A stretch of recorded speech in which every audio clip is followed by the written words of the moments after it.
Welcome back, future attorneys. I'm Keith from Last Call Bar Academy, and this is the second part of my course on federal civil procedure. This portion of the course focuses on the law applied by federal courts. The first topic is the law applied in federal question cases. When a federal court is hearing a federal question case, the court will apply federal law to decide substantive issues, which are commonly defined as issues related to the rights and obligations of the parties, and procedural issues, which are commonly defined as issues related to the rules of the court and the methods for enforcing substantive rights. The next topic is the Erie doctrine. The Erie doctrine is a set of rules that a federal court must use to determine the applicable source of law when a claim does not arise under federal law.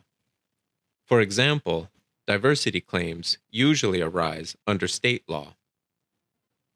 The Erie court originally held that a federal court hearing a diversity case must apply state law for substantive issues and federal law for procedural issues. But these categories proved to be ambiguous, so later decisions transformed the Erie holding into a hierarchy of principles. Next, we'll discuss the Erie doctrine hierarchy. In diversity cases, the Erie doctrine consists of these principles. First, federal rules of civil procedure always apply. Second, federal statutes apply if they are arguably procedural. For example, venue and transfer are governed by federal statutes.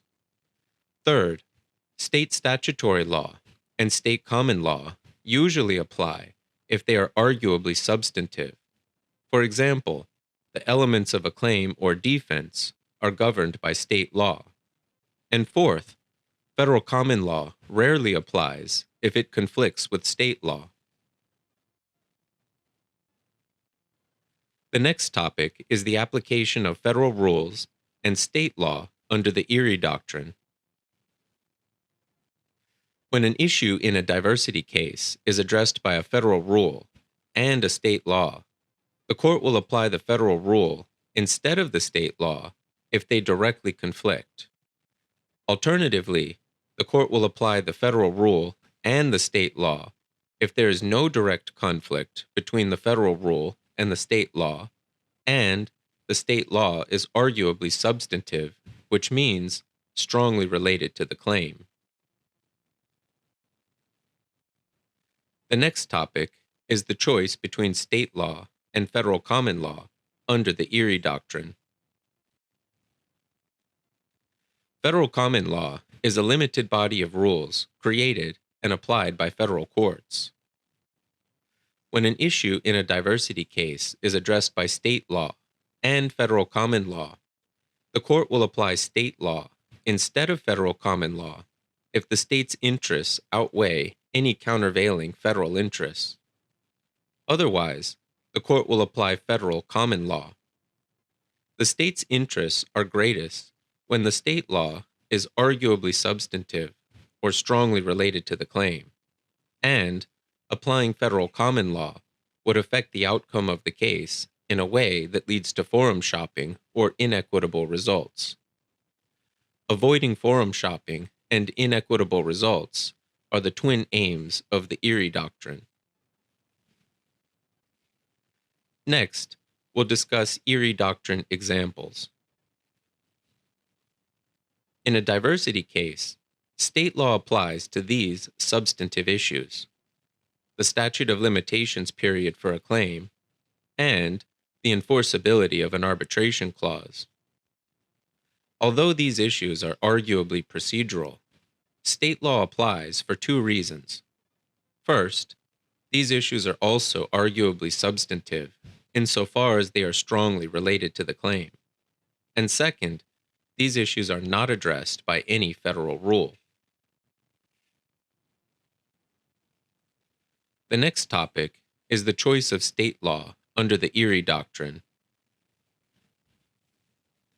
When state law applies to an issue in a diversity case, the federal court will choose which state's law to apply based on whether the case is being heard in the original venue, was transferred from a proper venue, or was transferred from an improper venue. The next topic is the choice of state law in the original venue. If a diversity case is being heard in its original venue, and the federal court is deciding an issue under state law, the court will use its own state's choice of law rules. The next topic is the choice of state law after a transfer from a proper venue. If a diversity case has been transferred from a proper venue, and the new court is deciding an issue under state law, the new court will generally use the choice of law rules of the state where the original court is located. But if the transfer was based on a forum selection clause, the new court will use its own state's choice of law rules. The last topic is the choice of state law after a transfer from an improper venue. If a diversity case has been transferred from an improper venue, and the new court is deciding an issue under state law, the new court will use its own state's choice of law rules. If you found this video to be helpful, please click the like button and subscribe to our channel.